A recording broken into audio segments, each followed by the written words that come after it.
In this lecture, we come to the last of our 5 great men, the first emperor of China, Qin Shi Huangdi. And one could make the argument that he is the most remarkable of all.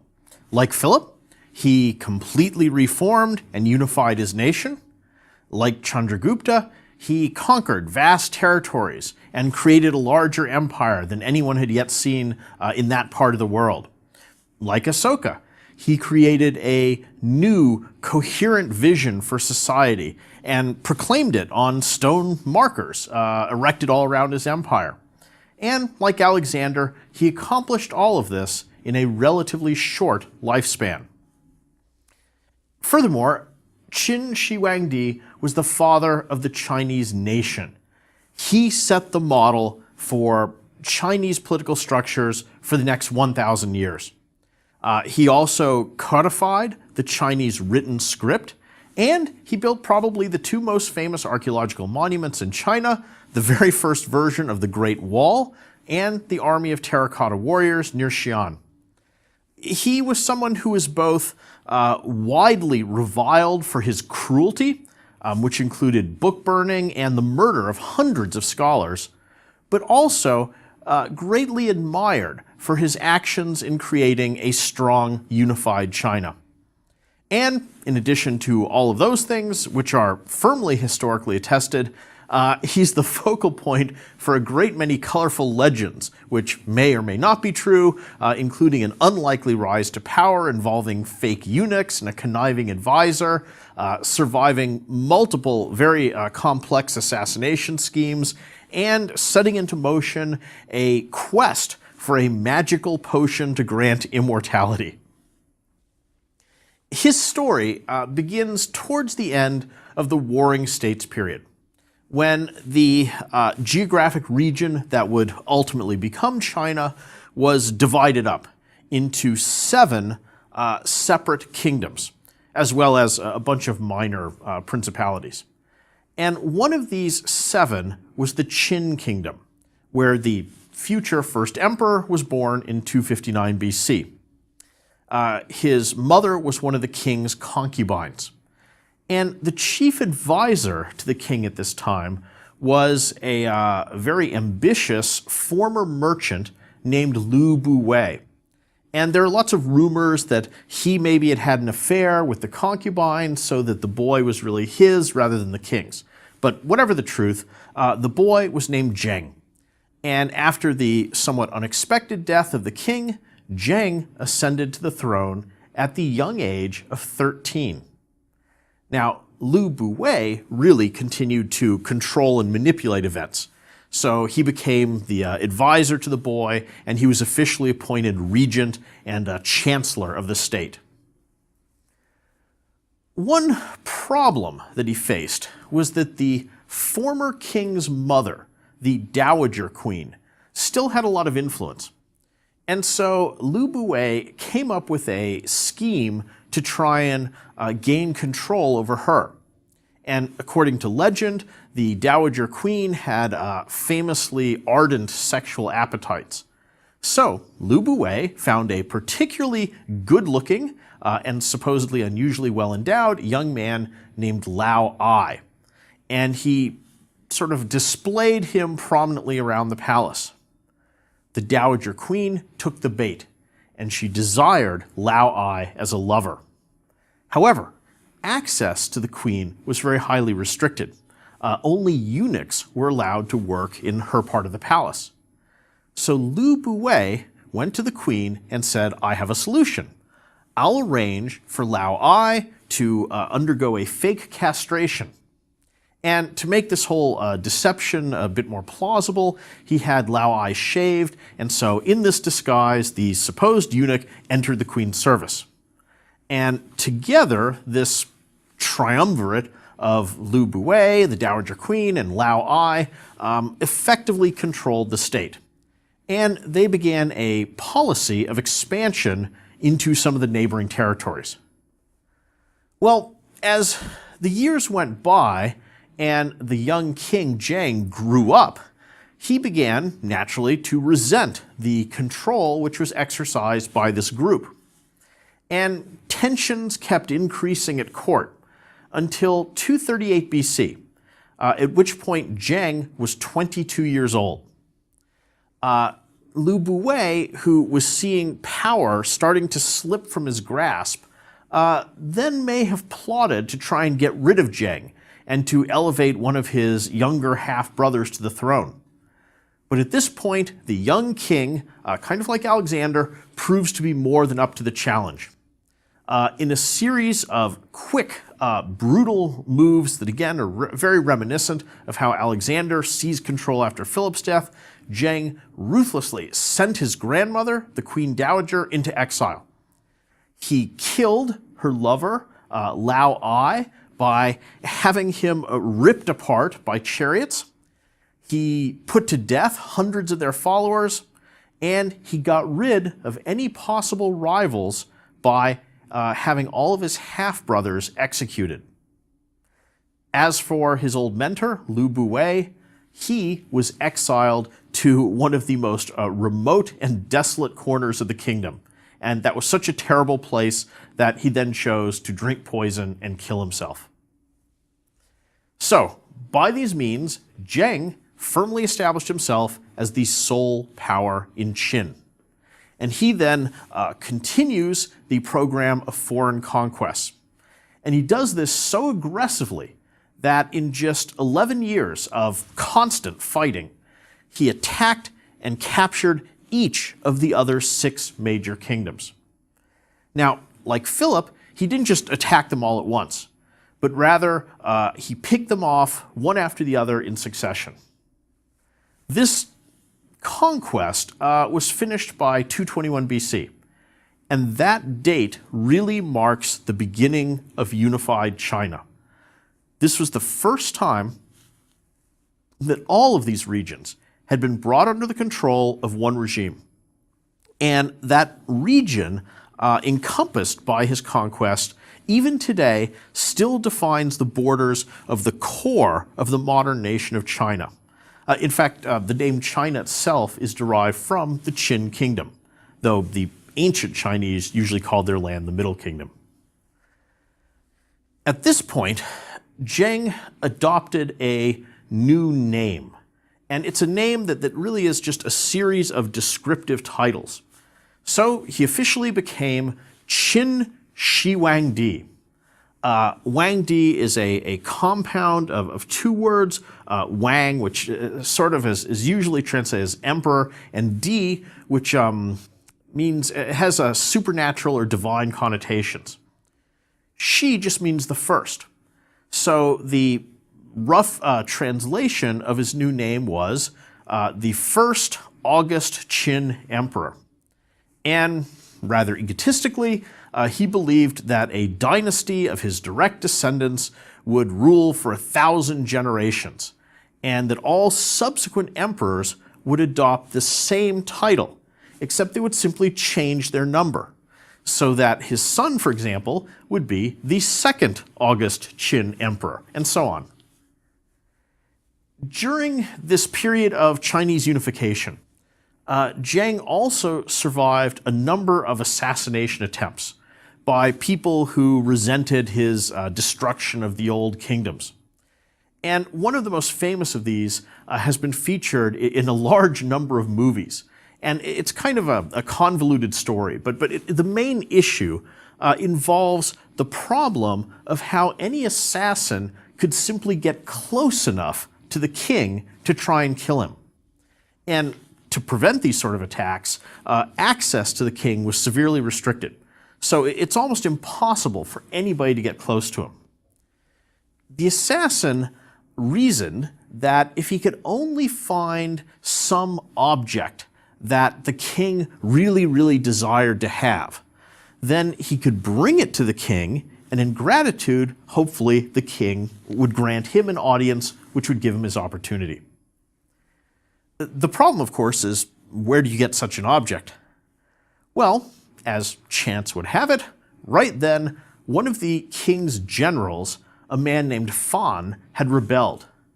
And so the assassin goes to General Fan, and he says to him, and this dialogue is recorded in one source, he says to him, "I would like to get a hold of your head, General, so that I can present it to the King of Qin.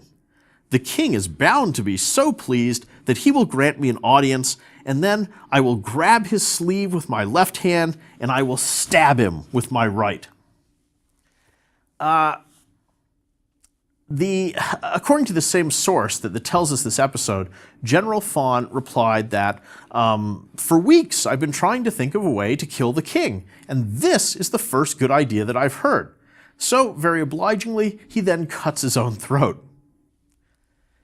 The assassin takes General Fawn's head to the king and is granted his audience. And so, according to plan, the assassin then grabs the king by the sleeve, pulls out a dagger, and tries to stab him. But the king manages to kind of jerk violently away, and his sleeve tears off. And after a little bit of confusion, the king managed to get a hold of his sword, and he stabs the assassin 9 times, and he thwarts this attempt. So it turned out that General Fawn's sacrifice had all been in vain. For his philosophy of governing his empire, Shi Huangdi rejects the Confucian ideas that had dominated earlier on. And instead, he embraces legalism. Now, the new emperor is not at all shy about using violence and repression to run his empire. So, under his reign, that old Confucian idea of the humane ruler who acts as a kind of moral exemplar for his people and thereby earns their reverence, was replaced by a rather different model. Legalism maintains that only the threat of severe punishment will keep the masses obedient. And so laws have to be very, very harsh in order to literally scare people into good behavior. And the whole legalist advocacy of centralized power also very much clearly appealed to the new emperor.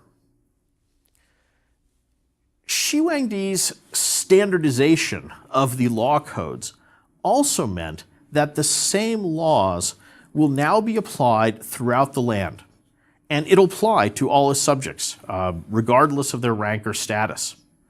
And what this does is it kind of erodes away some of the power base of the hereditary aristocracy. And the emperor does this intentionally because he doesn't want them vying for him as rivals for power.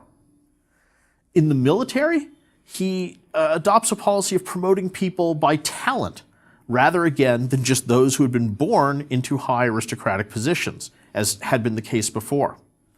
So in the course of what's really a desire to curb the power of the old aristocracy, Shi Huangdi moves both the military as well as the bureaucracy into what we would call a more meritocratic direction. And the new legal system that he sets up may have been fairer in some senses and more just, but the laws and the punishments were very harsh. Execution would be the punishment for almost everything. Even being late to your job could bring a death sentence. Some of the other common punishments that were put into force at this time were mutilation, usually chopping off a hand or a foot. Tattooing was used sometimes, head shaving, and often there was condemnation to forced labor on big public works projects. The whole legalist obsession with law and order and regulating society very precisely can also be seen in a lot of the institutions that Shi Huangdi sets up. So, not surprisingly, he establishes a very extensive police force. And in addition to them, he set up a secret service of spies who would watch his people looking for any kind of suspect behavior. And they also encourage people to inform on one another. Even members of the same family were encouraged to inform on other members. Not only did Shi Huangdi try to control his subjects, but he tried to impose regulations on almost anything imaginable. So in addition to his law code, the old kind of hodgepodge assortment of differing weights and measures that had been used in the former seven kingdoms was all replaced by one universal system. In the same way, he regularized and enforced a single coherent written form of the Chinese language. And this was a very important action because that form then became the standard for all subsequent eras.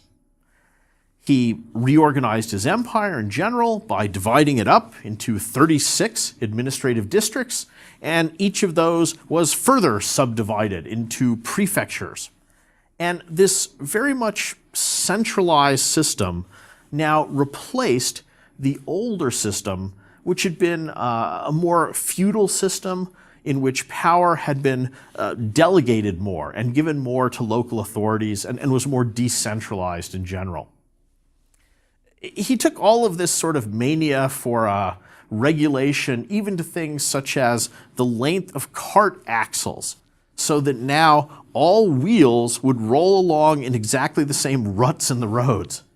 And we might view this as a little bit excessively controlling, but all of these measures really helped to bring cohesion to China. And formerly, it had been much more a patchwork of little independent regions, which sometimes were loosely together.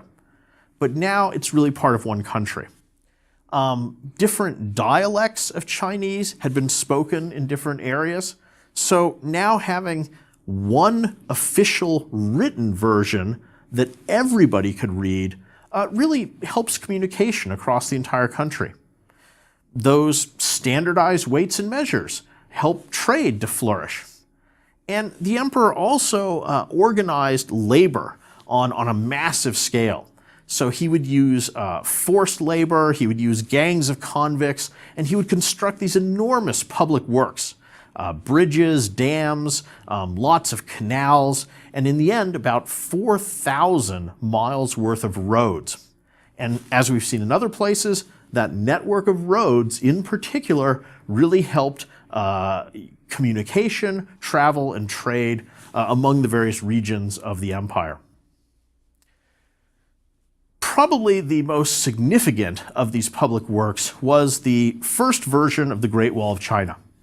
And this earliest wall was just made of packed earth and timber, so that today very little of it remains archaeologically.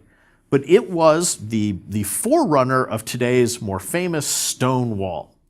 And our ancient sources say that almost 1 million workers labored for 12 years on Shi Huangdi's Great Wall. And again, that's probably an exaggeration, but it does suggest, I think, something of the scale of work that was involved in that project. Although it can't be denied that many of these actions really did in the end have positive effects, the methods that he used to accomplish them were blatantly coercive. And this resulted in a lot of resentment among certain sectors of the populace.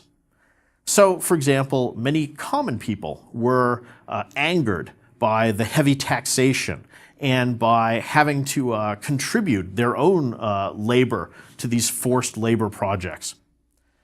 Certain members of the intellectual class, scholars, and especially Confucians, were very unhappy with his legalist government. The Confucians were used to having their advice respected, and so they were outspoken critics of the emperor. He didn't respond to this very well, and Shi Huangdi came to view intellectuals and the study of the past itself as almost seditious activities which incited rebellion. And that tension between Shi Huangdi and the intellectuals resulted in two of his most controversial actions: a book burning and an execution of a number of scholars.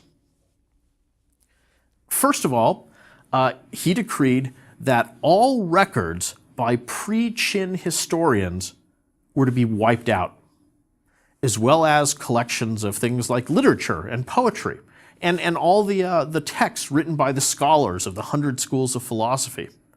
And this really represents a brazen attempt to literally obliterate the past and then restart it, beginning with the Qin.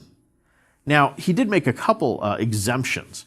So certain texts that were about practical things, such as medicine, some agricultural texts, these were spared.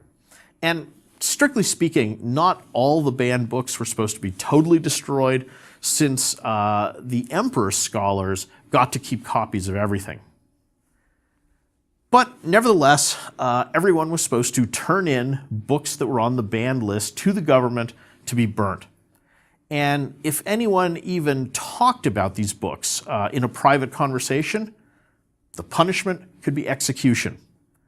If after 30 days someone was found still possessing one of these banned books, he would be branded and condemned to hard labor. And according to a very blunt summation of this whole episode by the famous ancient Chinese historian Sima Qian, the first emperor collected up and got rid of the songs, the documents, and the sayings of the 100 schools in order to make the people ignorant. This was done so that no one should use the past to criticize the present.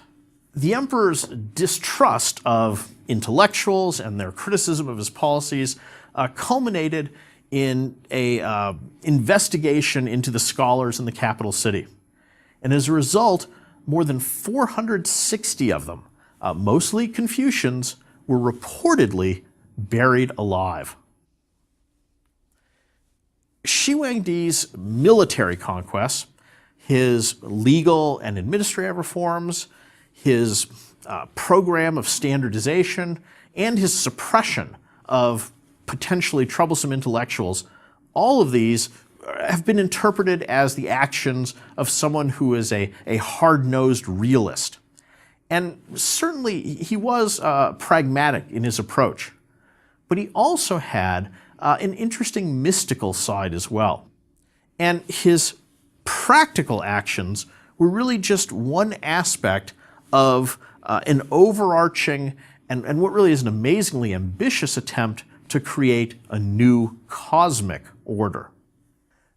The specific details of his reforms were often rooted in mystical inspirations. For example, the previous Zhou dynasty had been closely associated with the element of fire. Shi Huangdi, therefore, adopts water as the element of his new dynasty on the rationale that water extinguishes fire. In Chinese symbolism, the color which was associated with the element of water was black. And so black becomes the color of all imperial flags and banners and of official clothing. And the color black gets applied in all sorts of other contexts. Maybe the most sweeping example is that Shi Huangdi officially changed the term used by the Chinese to refer to just people in general to one which literally translated meant the black-haired ones. The number which mystically was associated with water and black was 6. And so, not surprisingly, Shi Huangdi used 6 as the basis for many of his organizational schemes. So, when he set up his administration, he divided the country into 36 districts, a number equal to 6 times 6. The distance chosen for the width of chariot and wagon axles was 6 Chinese feet. And a standard unit of distance was also set at 6 feet. Even the size of officials' hats and the diameter of official seals was set each at 6 inches. Another of Shi Huangdi's notable actions was the series of grand tours that he took all around his empire. And in addition to functioning as inspection tours, these were a symbolic assertion of his domination over all those territories. But these processions were also motivated by larger, more cosmological motives. And the focal point of these tours was usually a sequence of religious sacrifices and rituals that he personally would perform, often on mountaintops. And this was in direct imitation of the actions of some of the semi-divine foundational rulers in Chinese legend. So by emulating them, Shi Huangdi was making a claim to count himself among these figures as their equal. As he traveled around China on these grand tours, he put up a series of stone monuments inscribed with his edicts and with descriptions of himself and his actions. These sort of monuments form a very nice contrast to Asoka's analogous pillars. So, whereas Asoka's inscriptions recorded edicts which were aimed at spreading peace, nonviolence, and spirituality among the subjects, Shi Huangdi's stress his total control and his almost godlike power. Just by sampling some of these inscriptions, you get a good sense of the image which he hoped to project. One of these begins with an account of the situation and recalls some of his famous accomplishments. So it says, on his tour, he ascends Mount Zifu, and he looks down on and illuminates the land. His attending officials gaze on in admiration. He established and fixed the rules and the measures. He brilliantly spread culture and grace. He enlightened the lords through principles and righteousness. The inscription then continues with a rather whitewashed account of his various conquests, but it leaves no doubt, I think, about the costs of opposing him. It reads, "The 6 kingdoms had been restive and perverse, greedy and criminal. The august emperor felt pity for the multitude and sent out his punitive troops, vehemently displaying his martial power. He boiled alive and exterminated the violent and cruel, and he succored and saved the black-haired people." Finally, it concludes, "Just was he in punishment, trustworthy was he in acting, his awesome influence radiated to all directions, and there was none who was not respectful and submissive. He universally promulgated the shining laws and gave order to all that is under heaven. His great righteousness shines forth with its blessings to be handed down to later generations. The officials praise his brilliance. They beg to inscribe this message on stone. May its glorious message shine throughout the ages." Shi Huangdi's self-portrait of his reign is one in which everything is pacified, unified, standardized, and controlled. And what's more, everybody's pleased about it. If you look at his language, his constant use of words such as no, none, all, everyone, I think reflect his totalizing approach. Everyone obeys, everyone submits. Order and conformity are paramount.